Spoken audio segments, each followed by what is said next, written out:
Evangelho de Mateus, capítulo 9, versículo 18, a gente vai ler até o 26. Acompanha comigo, por favor. Enquanto essas coisas lhe dizia, eis que um chefe, aproximando-se, o adorou e disse: minha filha faleceu agora mesmo, mas vem, impõe a mão sobre ela e viverá. Jesus, levantando-se, o seguia, e também os seus discípulos. E eis que uma mulher, que durante 12 anos vinha padecendo de uma hemorragia, veio por trás dele e lhe tocou na orla da veste. Porque dizia consigo mesma: se eu apenas lhe tocar na veste, ficarei curada. E Jesus, voltando-se, vendo-a, disse: tem bom ânimo, filha, a tua fé te salvou. E desde aquele instante a mulher ficou sã. Verso 23. Tendo Jesus chegado à casa do chefe, e vendo os tocadores de flauta e o povo em alvoroço, disse: retirai-vos, porque não está morta a menina, mas dorme. E riam-se dele. Mas, afastando o povo, entrou Jesus, tomou a menina pela mão, e ela se levantou. E a fama deste acontecimento correu por toda aquela terra. Só até aí, tá bom? Olha para cá, por favor. O tema da minha pregação hoje é dor, fé e esperança. Porque eu poderia fazer dois sermões, um só sobre a mulher do fluxo de sangue e o outro sobre Jairo e sua filha. Mas aqui Jesus, ele junta os dois e conta na mesma história. E eu quero também passar, os dois aqui nesta manhã. É uma história que nós vemos que se repete no Evangelho de Marcos e também no Evangelho de Lucas. E se você for acompanhar esses evangelhos, alguns dão até mais detalhes. Por exemplo, no Evangelho de Marcos diz que a menina estava enferma, não havia morrido ainda. Aqui diz que já tinha falecido. E também diz que ela tinha 12 anos de idade apenas. Ou seja, um pai que perde uma filha de 12 anos deve ser terrível. Absolutamente terrível. Essa, portanto, é uma história de dor. Sim, uma mulher enferma durante 12 anos, um pai com sua filha doente e depois a sua filha morre. Mas também é uma história de fé, porque eles olharam para Jesus Cristo e disseram: ele tem o poder de reverter essa situação. Ele pode transformar a minha vida. E, consequentemente, por conta da fé, eles puderam ter esperança. Porque, convenhamos, diante de uma situação lastimável dessa, de sofrimento, é terrível. Mas eu sei que situações assim não acontecem apenas na Bíblia, mas acontecem na história da vida de cada um de nós. Passamos por aflições, por angústias, enfermidades, dores e por a morte também. Uma vez eu vi uma pesquisa onde dizia que a maior dor do ser humano é a perda de um filho. Que o Senhor, de fato, nos livre de experimentarmos essa dor. Mas deve ser algo terrível, porque foge da lógica da vida. Porque o que se espera é que os filhos enterrem os pais. Então, quando essa pirâmide é invertida, deve realmente ser muito dolorido. Mas não apenas isso. Diz que essa mulher, ela durante 12 anos, meu irmão, não são 12 dias, não são 12 meses, são 12 anos enferma. Ou seja, o grande problema dela não era apenas a enfermidade. Porque você imagina, um fluxo sanguíneo menstrual durante 12 anos. Devia ser muito magra, magérrima, devia ser um cadáver quase que andando. E não apenas isso, não apenas a questão da enfermidade, era muita humilhação para uma mulher também, porque quando o fluxo sanguíneo, quando a menstruação era maior do que o tempo devido, a mulher era tida como impura, ou seja, era também ignorada pelas pessoas. É isso que diz em Levítico. Põe ele, por favor. Levítico, capítulo 15, versículo 25, olha o que diz. Também a mulher, quando manar o fluxo do seu sangue por muitos dias fora do tempo da sua menstruação, ou quando tiver o fluxo do sangue por mais tempo do que o costumado, todos os dias do fluxo será imunda, como nos dias da sua menstruação. Ainda tinha esse peso, que ela era tida como uma pecadora, como uma imunda, não podia se relacionar com as pessoas. O lugar que ela sentava ficava contaminado, tinha que purificar o lugar. Você imagina a vergonha e a humilhação que essa mulher passava, além da enfermidade. De fato, vidas difíceis, tanto de Jairo com sua filha, prestes a morrer, como dessa mulher. Eu quero passar aqui então 2 princípios nessa manhã, a respeito desse texto. Põe ali o primeiro, por favor. O sofrimento nivela a todos. Ou seja, o sofrimento coloca todos, sem exceção, debaixo do mesmo tacão. O sofrimento faz com que todos se tornem iguais. Seja um pai com uma filha prestes a morrer, ou uma mulher há 12 anos enferma. Infelizmente é isso que acontece. A doença bate à porta de todos. O desemprego, a discórdia na família, A morte bate à porta de todos. Isso é terrível. Não importa, meu irmão, o quão dinheiro você tenha, o quão bem-sucedido você seja. Não importa quantas coisas você alcançou. De fato, o sofrimento bate à porta de todos. Mais cedo ou mais tarde, vamos passar por aflições, vamos passar por angústias, vamos passar por dias difíceis. É interessante que no Evangelho de Marcos, capítulo 5, olha o que diz. Falando a respeito dessa mulher também. E muito padecer a mão de vários médicos, tendo despendido tudo quanto possuía, sem contudo nada aproveitar, antes pelo contrário, indo a pior. Essa mulher, é bem provável que ela tivesse muitos bens, muita riqueza, porque quem que gasta dinheiro com médico, a não ser quem tem dinheiro, gastou absolutamente tudo que ela tinha, e não melhorou, pelo contrário, piorou. Você percebeu que não importa se é Jairo, o chefe da sinagoga, não importa se é uma mulher cheia de dinheiro, não importa se é o pobre no SUS, todos sofrem. Todos passam por angústia, justamente para confirmar aquilo que Paulo diz em Romanos 3. Todos pecaram. E a consequência do pecado, sofrimento, dor e morte, é o que diz a Escritura. A dor, meu irmão, leva todos ao chão, sem exceção. Leva todos nós ao chão. Nós vemos pecadores que chegavam diante de Jesus, prostituta chegava diante dele e se dobrava diante do Senhor, por conta dos seus pecados, por conta da sua dor. Nós vemos o ladrão na cruz, pedindo misericórdia, mas nós também vemos Jairo, alguém de extrema importância no seu contexto, chefe da sinagoga. Nós vemos essa mulher, cheia do dinheiro, muitos bens, todos passando por problemas, por sofrimento. Porque o sofrimento faz isso. O sofrimento nos humilha. O sofrimento coloca todos nós debaixo do mesmo nível. Teve uma vez, fui a um velório do pai de uma conhecida, e ela disse: pastor, meu pai morreu, e eu peguei e saí, né, na hora, fui com o meu carro, falei: não, estou indo aí. Ela falou onde seria o velório. Eu lembro que quando eu cheguei no lugar, mas tinha mas tanta gente, que tinha até a guarda municipal fazendo o trânsito. Falei: puxa, não sabia que o pai dela era tão conhecido assim. Aí parou a cidade. Então, eu não consegui nem entrar. E um tanto de gente que eu não conhecia, falei: nossa, não conheço ninguém. Mas aí o pessoal estava tocando uma música lá, despedindo. E então saiu o cortejo. Não era do pai dela. Era de um outro cara que estava no mesmo velório. Muitas pessoas foram. Sobraram 5, contando comigo e com a minha esposa, para o velório do pai dessa amiga.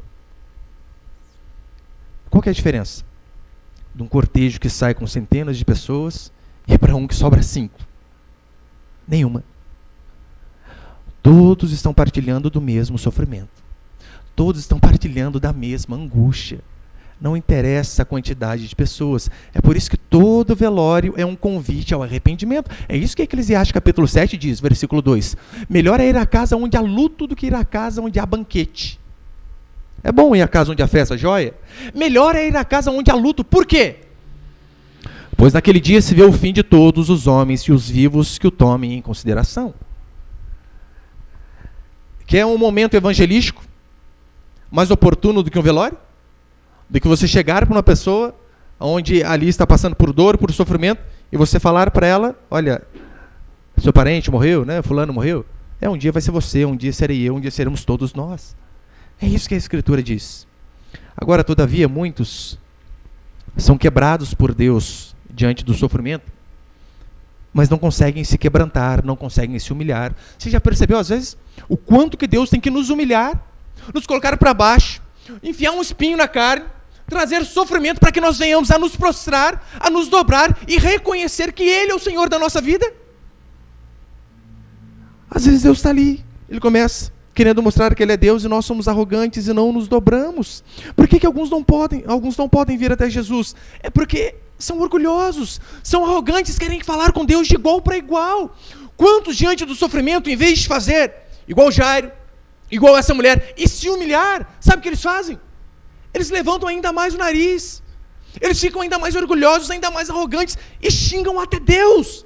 Já viu pessoas que diante do sofrimento dizem: quem é Deus para fazer essas coisas? Onde já se viu eu passar por isso? É injustiça. Meu irmão, quem é você? Quem sou eu? Quem somos nós? Para falarmos de justiça para com Deus? Para falarmos o que é certo e o que é errado? Eu lembro de Jó, capítulo 38, onde Jó, orgulhoso também das coisas que ele fazia, da sua retidão. Aí Deus começa a fazer algumas perguntinhas básicas para ele. Ô Jó, onde você estava quando eu medi os céus a palmo? Ô Jó, onde você estava quando eu encerrei o mar ali, não deixei ele transbordar? Ô Jó, quando eu chamei as estrelas, eu não lembro de você do meu lado dando palpite, Jó. É óbvio, Deus estava sendo irônico. Então, depois de todo aquele sofrimento que Jó passou, lembra? Eu sei que muitos contam a história de Jó dizendo o seguinte: mas Deus deu tudo em dobro. Bênção? Óbvio que é bênção. Eu tenho 3 filhos. Se Deus falasse assim para mim, eu levo os 3 e te dou os 6. Falei, Senhor, sossegado. Deixa os 3 aqui. Quem que fica feliz? Não, mata esses 3 aqui, contando que dê 6. É uma história de sofrimento. Então, depois de Deus fazer essas perguntas para Jó, lá em Jó 42, Jó diz assim: na verdade, falei do que não entendia. Depois de muito sofrimento, Jó aprendeu a ser humilde. Falei do que não entendia, coisas maravilhosas demais para mim, coisas que eu não conhecia. É assim que eu e você temos que fazer, porque a dor ela vem para nivelar, para mostrar a nossa incapacidade e insignificância diante das situações. Meu irmão, você é extremamente frágil. Um vírus no ar, uma bactéria pode acabar com todos nós. Um mosquitinho endemoniado chamado dengue. Quem já pegou o negócio, é dose o negócio. Eu pensei que ia morrer. Tá quase fazendo testamento. Terrível. Um mosquitinho pode acabar comigo e com você. Agora tem pessoas que ainda dizem: não, eu faço a minha sorte. Eu trilho os meus caminhos. É mesmo. Pessoas que dizem esse tipo de coisa não entenderam nada sobre a sua fragilidade e sobre a sua insignificância. Vou dar só para você um exemplo. Alguns anos atrás aconteceu aquele episódio trágico onde caiu o avião da Chapecoense. 71 pessoas morreram, se não me engano. Sabe por que caiu aquele avião? Ali dentro é bem provável que talvez tinha pessoas desse jeito. Não, eu vou ganhar esse campeonato aqui, depois eu vou para um time na Europa, depois eu vou para a Champions League, depois eu vou ser o melhor do mundo. Podia ser que algum desses jogadores tivesse esse pensamento. Aí então, ele poderia dizer: eu faço a minha sorte, eu sou dedicado, eu treino. Igual o Cristiano Ronaldo, eu treino demais, e treina mesmo. Mas aí, um piloto ganancioso, ambicioso, para economizar, eu lembro que na época eu tinha estudado lá, te dava uns 10 mil reais mais ou menos, para economizar 10 mil, ou seja, para ele não precisar gastar 10 mil com um pouquinho mais de combustível e com uma noite no aeroporto, para pernoitar, para sair no outro dia, ele diz: não, vamos dar uma esticadinha um pouco mais com o avião, dá uma jogadinha no ponto morto ali, vai chegar. E por conta da ambição de 70 e tantos morreram. Nós não somos nada. Qualquer coisa pode nos matar. Qualquer pessoa louca na vida, no trânsito. Olha, uma das maiores causas de briga no trânsito, sabe qual é? Briga de marido e mulher. O marido briga com a mulher, sai bravo, faz um monte de barbeiragem na rua. Consegue perceber a minha e a sua fragilidade? O quanto nós dependemos da graça e da misericórdia de Deus? Meu irmão, você pode ser a pessoa mais correta possível. Ter a poupança adequada, gastar de forma justa ali apenas o que você pode. Ser uma pessoa saudável, fazer exercício físico. O que impede o coração seu de repente, pá! E acaba. Lembra o Serginho, aquele jogador do São Caetano, que jogando bola no auge da forma física, bum, morreu. Olha, quando meu terceiro filho foi nascer, no SUS, e eu lembro que eu cheguei 4 horas da madrugada, 4 horas da manhã com a minha esposa no hospital. Minha esposa com dor, já tinha estourado a bolsa. E a moça falou: não, você está com um pouco de passagem, né? Vamos induzir o parto normal. E ó, tá lá, desde as 4 horas da manhã. Colocaram aquele bendito soro do demônio que faz a mulher virar do avesso. Daí a minha esposa já teve filho normal. Ela teve um normal e um cesárea. Ela não é fraca, de fato, para essas coisas. Não tem frescura, não. Eu lembro que ela teve o filho normal 11 horas da noite, e no outro dia, na hora do almoço, estava limpando a casa, fazendo comida. Então não é, vai morrer. Não, essas coisas, ela é forte. Então, ela está lá. Eu lembro da minha esposa urrando de dor. Eu lembro da enfermeira na sala de pré-parto colocar um biombo em volta da minha esposa para as outras mulheres que estavam ali não olharem o sofrimento dela. Eu lembro a minha esposa olhando para mim, chorando, dizendo: me tira daqui, me leva para um hospital particular. E eu sem a mínima condição de poder fazer isso. Sabe o que eu fiz? Saí, fui num canto onde não tinha ninguém, chorei. Falei, Senhor, me ajuda. Fizemos tudo o que estava ao nosso alcance. A alimentação a mais adequada possível.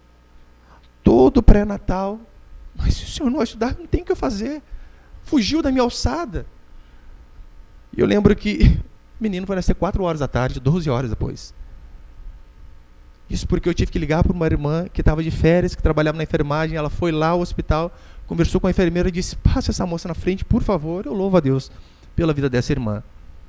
Então eu lembro que eu estou lá assistindo o parto e nasce o menininho. Tem coisa linda. Na hora eu já liguei para os meus filhos que estavam em casa e disse, olha, esse aqui puxou o Samuel, o do meio, é moreninho. Parecia, né? Eu estou vendo lá, tá todas as crianças no berçário lá, no vidro, né? Os pais vendo. Cadê o meu? Não tá. Ah, meu Deus! Daí depois de uns 10 dias, essa irmã enfermeira foi à minha casa. Daí ela contou para mim o que aconteceu. Pastor, seu filho nasceu ruim. Nossa! Por isso nós nem colocamos ele lá. Levamos para o oxigênio, para um monte de coisa. Ai, eu falei, ainda bem que você não contou para ele naquele dia. Acho que eu não aguentava mais. Você consegue perceber a nossa fragilidade? Você consegue perceber a nossa insignificância? O que eu ia fazer? Ia exigir de Deus, Senhor, larguei meu emprego para ser pastor e meu filho passando por isso? E minha esposa passando por isso? Não! Diante do sofrimento, meu irmão, nós temos que fazer igual o Jairo. É se prostrar, se humilhar, falar, Senhor, misericórdia da minha vida. É assim que nós temos que fazer. Porque quanto mais rápido nos humilharmos, é bem provável que mais rápido a nossa situação seja resolvida. Portanto, essa história, eu faço a minha sorte, meu irmão, é a frase de quem não se conhece. É a frase de quem não conhece a sua fragilidade. Não, pastor, mas na minha empresa não tem como avançar. Eu sou muito inteligente, eu sou dedicado, eu sou honesto. Ótimo. Sabia que uma fake news pode acabar com o seu emprego? Pode acabar com a sua moralidade? Pode acabar. Uma vez eu vi uma reportagem, uma escola em Goiânia, escola particular, onde um aluno acusou o professor de abuso. Acusou. No outro dia a escola estava fechada. Todos os pais tiraram as crianças da escola. Uma semana depois se descobriu que quem tentou abusar foi o tio da van, e não o professor. Pergunta se a escola teve volta. Não teve. Continuou fechado. Meu irmão, uma mentirinha que às vezes colocam de você lá no Facebook acaba com a sua vida. Com a sua empresa. Com o seu casamento, talvez. Você consegue perceber o quanto nós somos dependentes de Deus? O quanto sim vamos nos esforçar para ser o mais correto possível. Todavia nós precisamos da misericórdia do Senhor. E diante do sofrimento, da dor, das dificuldades, nós temos 2 escolhas. Ou ficamos bravos com Deus e queremos exigir as coisas de Deus, como alguns dizem, coloca Deus na parede. Isso é coisa de louco, não faça isso não. Tem alguns pastores que dizem, né? Coloca Deus na parede. Faz um trato com Ele. O que você vai entrar no trato, meu irmão? O que você tem para oferecer para Deus que não seja Ele que deu para você? Para você fazer um trato com Ele. Pode ter muita ignorância. Você pode ficar bravo com Deus. Você pode culpar a Deus pelas desgraças da sua vida. Ou você pode fazer como Jairo, como essa mulher. Se prostrar diante da majestade soberana do Senhor, reconhecendo a sua insignificância e a sua dependência dEle, e pedir por misericórdia. E esse, óbvio, é o melhor caminho. Mas segundo princípio, a fé não se deixa abater. São 2 exemplos de fé que nós vemos aqui nesse texto. Fé, mas fé de verdade. Em Hebreus capítulo 11, versículo 1, define o que é fé. O que é fé? É a certeza das coisas que se esperam e a convicção de fatos que se não veem. Ou seja, a circunstância é contrária. Eu não vejo sinal de melhora.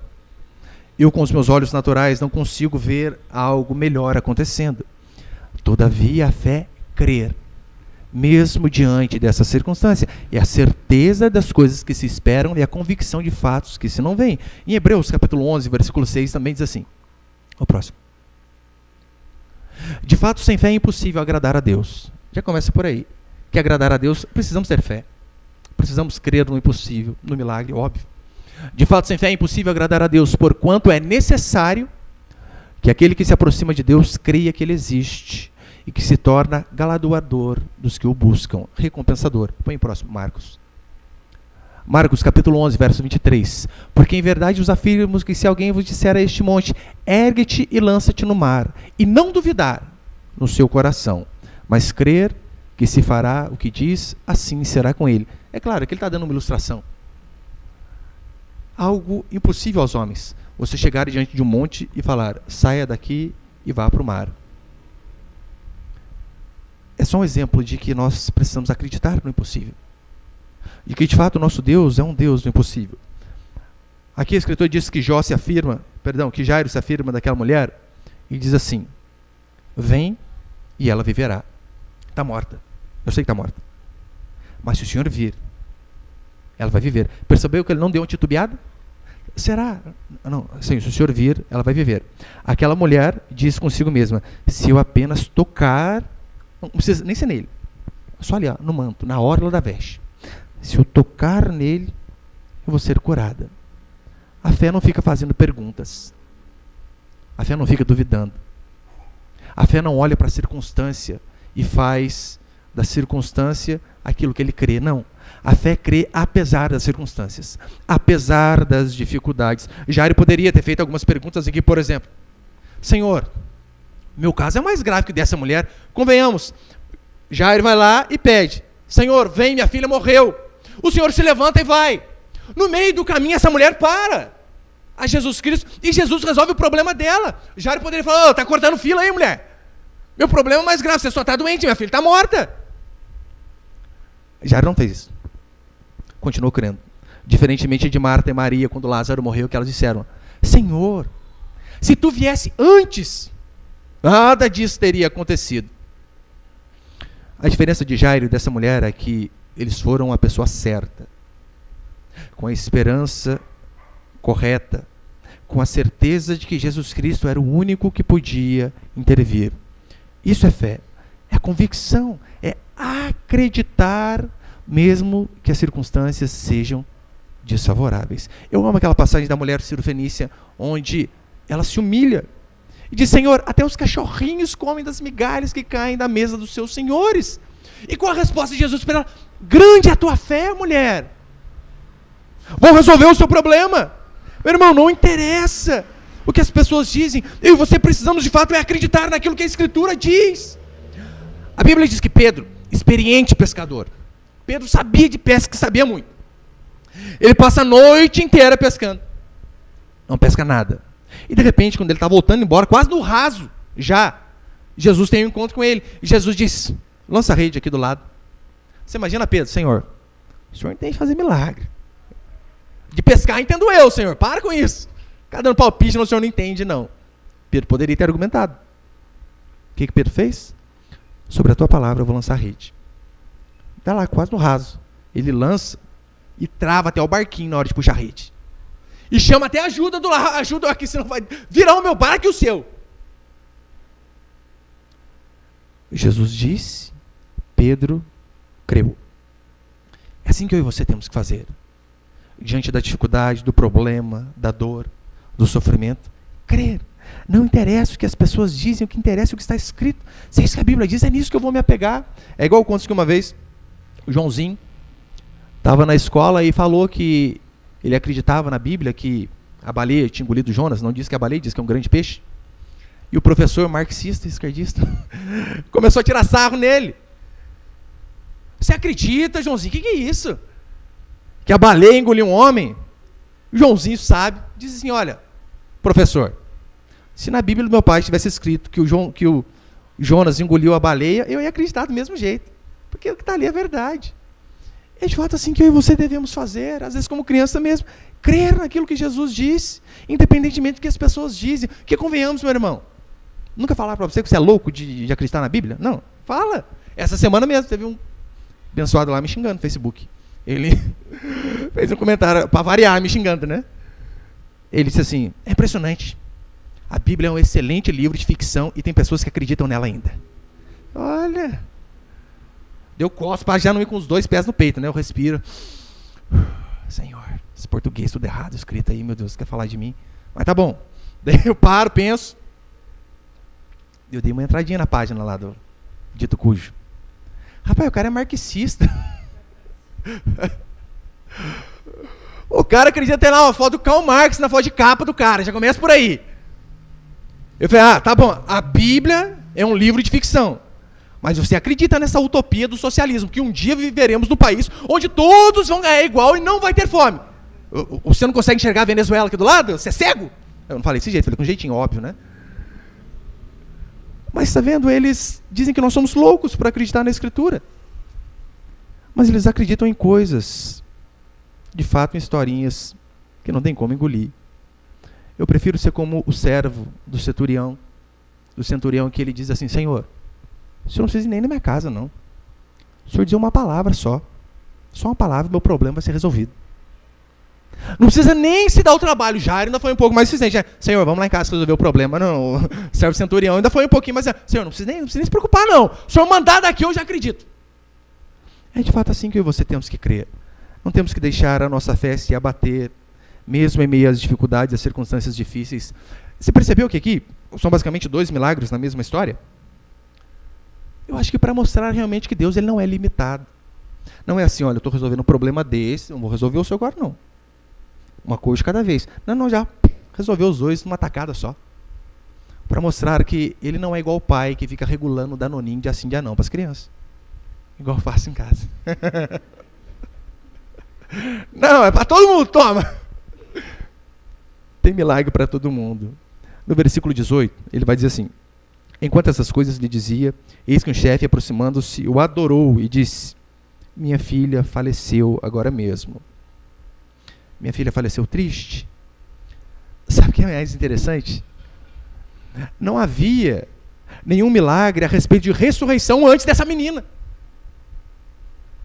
Ou seja, ele de fato creu numa coisa que nunca tinha acontecido. É isso que você devemos fazer. Não, mas calma aí. Alguns milagres eu já vi Deus fazer, mas isso aqui na minha vida eu nunca vi. Mas não interessa, você pode ser o primeiro, foi ele. Jairo de fato foi o primeiro a experimentar esse milagre.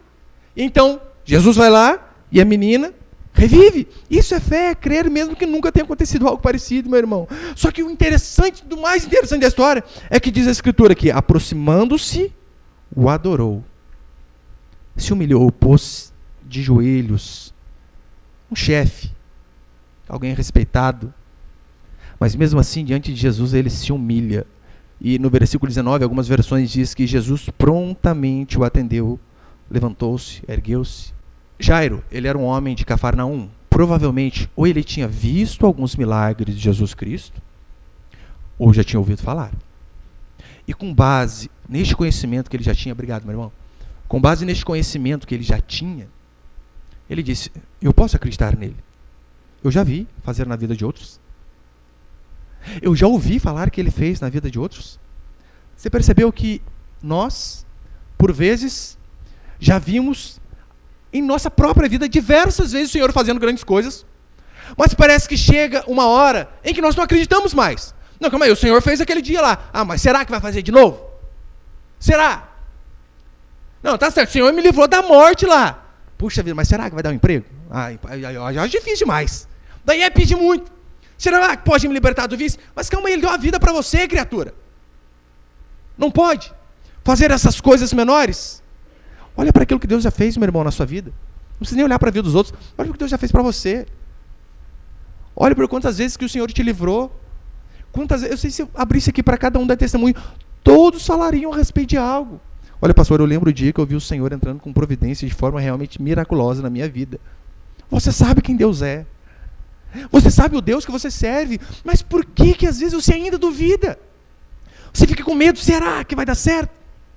A fé ela não se deixa abater mesmo diante das circunstâncias mais difíceis. Em Marcos capítulo 5 vai dizer que as pessoas disseram assim para Jairo, tua filha já morreu, por que ainda incomodas o mestre? Às vezes acontece das pessoas nos desmotivarem. Não, calma aí. Fica incomodando Jesus, não. Já era o seu casamento, rapaz. Não dá. Seu filho, não tem mais jeito. Não tem como. Não incomodes mais o mestre por conta disso. Sabe, Jairo, ele tinha tudo para desanimar. Eram as pessoas dizendo isso para ele. Não tem mais como. Não tem jeito a sua situação. Não apenas isso. A menina tinha falecido, o velório já tinha sido encomendado. Tinha até os tocadores de flauta, como nós lemos aqui no Antigo Testamento, diz que haviam as carpideiras, que eram pessoas contratadas para chorar no velório. Pessoas já tinham contratado até a bandinha para tocar a marcha fúnebre lá. Todo choro, pago, óbvio, né? Choro falso. Aí todo mundo chorando lá. Contratou tudo, coroa de flor, a cova já estava aberta. E os amigos dizendo: rapaz, já era. Não tem mais jeito para você. Não é isso que por vezes nós ouvimos? Olha, seu filho foi longe demais nas drogas. Não dá. Seu marido nunca vai converter. Não tem como. Sua esposa esquece. A doença já tomou conta de todo o corpo. Você já tentou várias vezes, mas você mesmo vive caindo. Não é isso que nós ouvimos?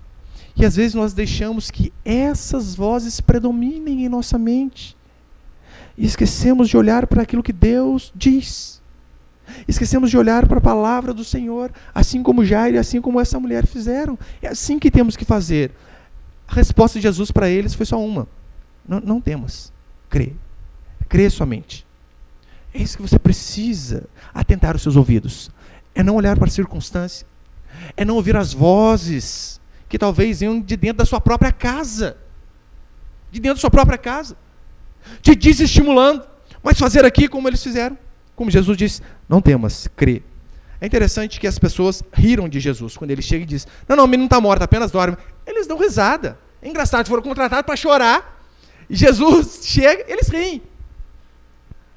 Talvez quando você fala a respeito de algo muito difícil, as pessoas podem não escancaradamente dar risada da sua cara. Mas às vezes por dentro você vê aquele risinho irônico. Ai, sonhador demais. Igual os irmãos de José. Ai, sonhador demais. Pensa que as coisas vão dar certo para ele.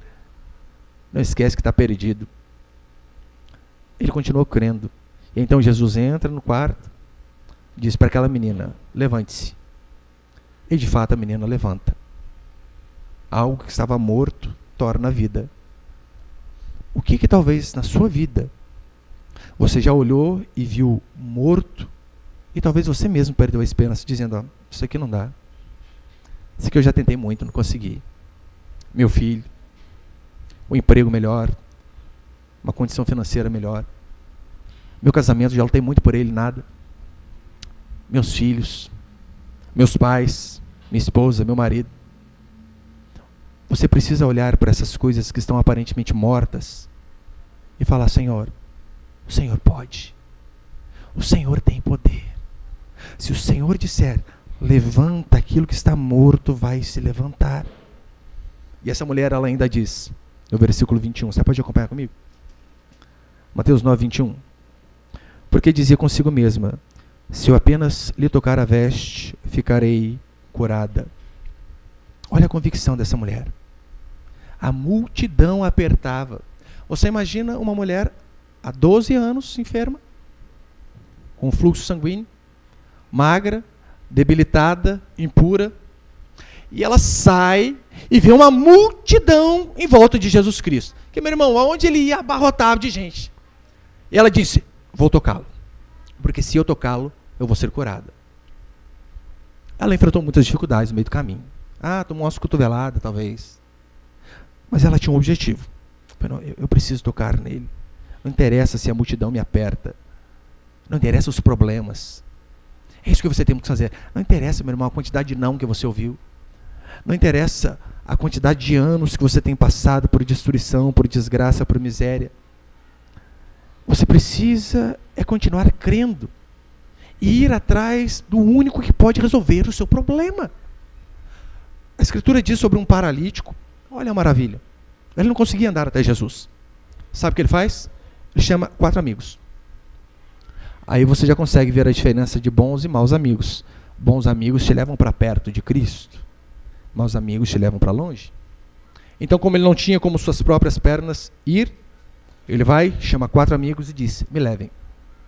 Ele chega na casa que Jesus estava e não tinha como entrar. Tinha gente até pela janela, saindo pelo ladrão. O que ele poderia fazer? Senhor, eu tentei. eu me esforcei, eu me humilhei, pedi até ajuda dos meus amigos, mas não dá. Lembra qual foi a ideia dele?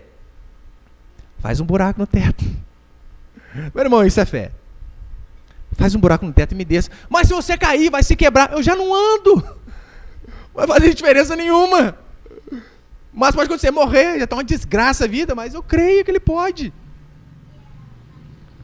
Então, eles quebram o teto. Eu tento imaginar a cena, às vezes, descendo com paralítico, rapel no meio da sala. É fé demais. Então, por conta daquele ato de fé, porque a nossa fé ela é externada através daquilo que nós fazemos. Através daquele ato de fé, Jesus diz, teus pecados estão perdoados. Levanta, toma o teu leito e vai para a tua casa. Ou seja, ele não colocou impedimento para buscar a Deus. Você não pode colocar impedimento. Ai, pastor, o culto é cedo. Você quer trabalhar o quê? Do meio-dia em diante? Ou você trabalha cedo? Ah, eu estou cansado, eu estou com problema em casa. Só serve a Deus quando não tem problema. É assim. Ai, gasta muito. Mas para gastar com um monte de coisa não tem problema. Com Deus já é difícil. Se nós colocamos impedimentos para servir a Deus, como queremos ver o mover e a graça de Deus em nossas vidas? Não podemos desistir jamais. Não podemos deixar as dúvidas nos abater. Não podemos ouvir, às vezes, as vozes até mesmo das pessoas de dentro de casa. Talvez você também, às vezes você se desestimula. Você busca e de repente você chega uma hora, Senhor, não vou buscar mais. Talvez você pense, igual Jairo, né? Senhor, puxa vida, será que o Senhor pode me ouvir? Tem tanta gente, aparentemente, entre aspas, melhor do que eu. O Senhor vai ouvir o que eu estou pedindo? Eu acho difícil, hein? Eu e você não podemos deixar de crer, jamais. Temos que fazer igual essa mulher. Irmos atrás, crermos, e não apenas tocar, mas tocar de fato, com fé. Porque convenhamos, meu irmão, um monte de gente apertando Jesus Cristo ali, um monte de gente tocando nele, mas por que será que só aquela bendita mulher foi curada? Diz a Escritura que quando Jesus pergunta, alguém me tocou? Pedro quase que tira um sarro nele. Senhor, tá de brincadeira, né? Todo mundo apertando o Senhor, e o Senhor vem me perguntar quem tocou o Senhor? E Jesus diz, não, tocaram em mim diferente, porque eu vi que de mim saiu o poder. Uma coisa é tocar em Cristo, todo mundo estava tocando. Outra coisa é tocar com fé, crendo que Ele pode resolver o impossível. É assim que eu e você temos que ser. Talvez você já ouviu também muitas vezes, não tem mais jeito, desiste. Em Lucas diz que essa mulher gastou todo o seu dinheiro, não resolveu o problema dela. Nenhum médico a pôde curar. Então ela se humilha. Ela vai por trás, você sabe, né? Normalmente as pessoas vão por trás, é porque não querem muita exposição. Ela vai devagarzinho com a sua dificuldade, por detrás, se humilha, toca em Jesus Cristo, e então Jesus Cristo vira para ela e diz, tem bom ânimo, filha, a tua fé te salvou. Não coloque, meu irmão, impedimento para servir a Deus. Não coloque impedimentos para ver o milagre de Deus em sua vida. Jesus Cristo aqui, para encerrar, ele chama a morte apenas de sono. Ou seja, aquilo que talvez é o maior medo para o ser humano, Jesus diz, esse é só um cochilinho, daqui a pouco levanta de novo. Se o nosso Senhor ressuscita mortos, se o nosso Senhor abre o mar para o seu povo passar enxuto, se o nosso Senhor tira a água da rocha, você acha que uma porta de emprego é difícil? Você acha que a conversão do marido, da esposa, você acha que a conversão de um filho, que a restauração de um casamento, que a cura de um câncer é difícil demais para ele? Com base em tudo que você já viu ele fazer?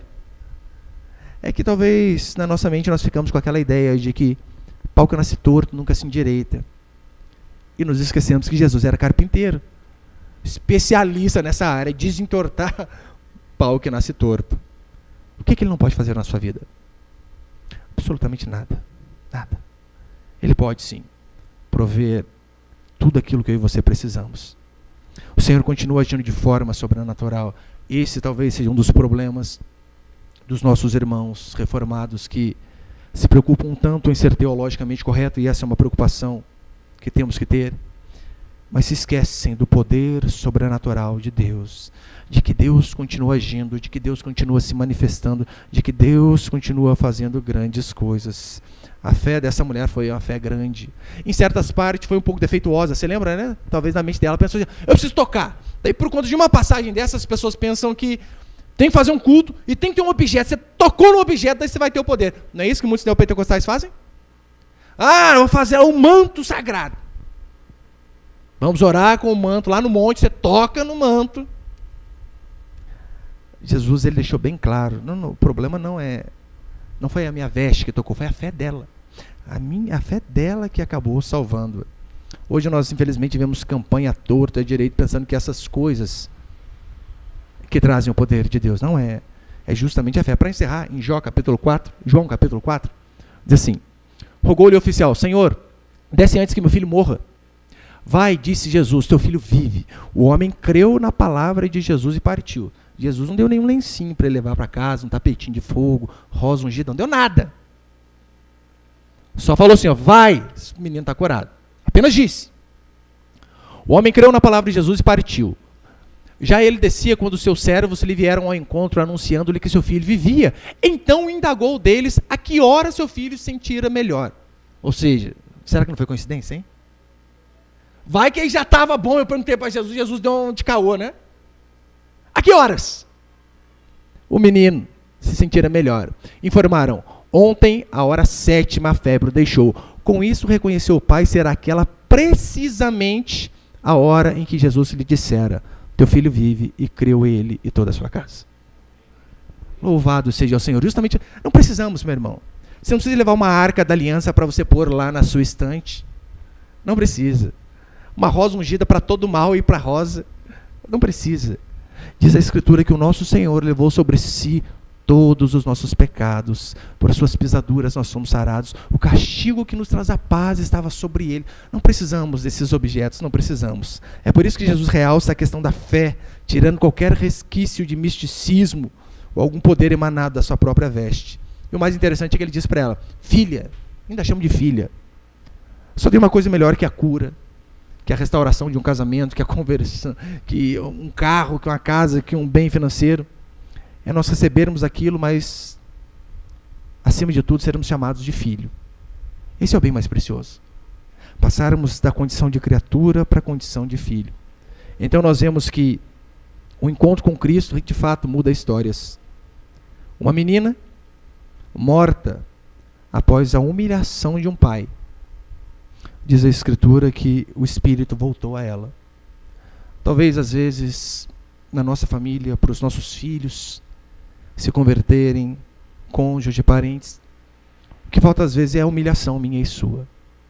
É que, às vezes, nós achamos que assim, não, calma aí, não eu ensino bem, eu pago uma boa escola, eu ensino que é correto, vai por caminho correto. Não, é certeza. O que falta, às vezes, é eu e você, como pais, como filhos, como maridos, como esposas, nos humilharmos em prol do outro, assim como Jairo fez em prol da sua filha. E nós vemos uma mulher que há 12 anos de tristeza e derrota, e ela faz a mesma coisa que Jairo fez. Se humilha, passa vergonha, vai atrás de Jesus Cristo, e então ela é curada, restaurada, salva, e passa a ser chamada de filha de Deus. Para que Deus faça um milagre na sua vida também é necessário que você se humilhe, que você reconheça a sua fragilidade, que você reconheça a sua incapacidade de resolver tudo sozinho. Você não dá conta.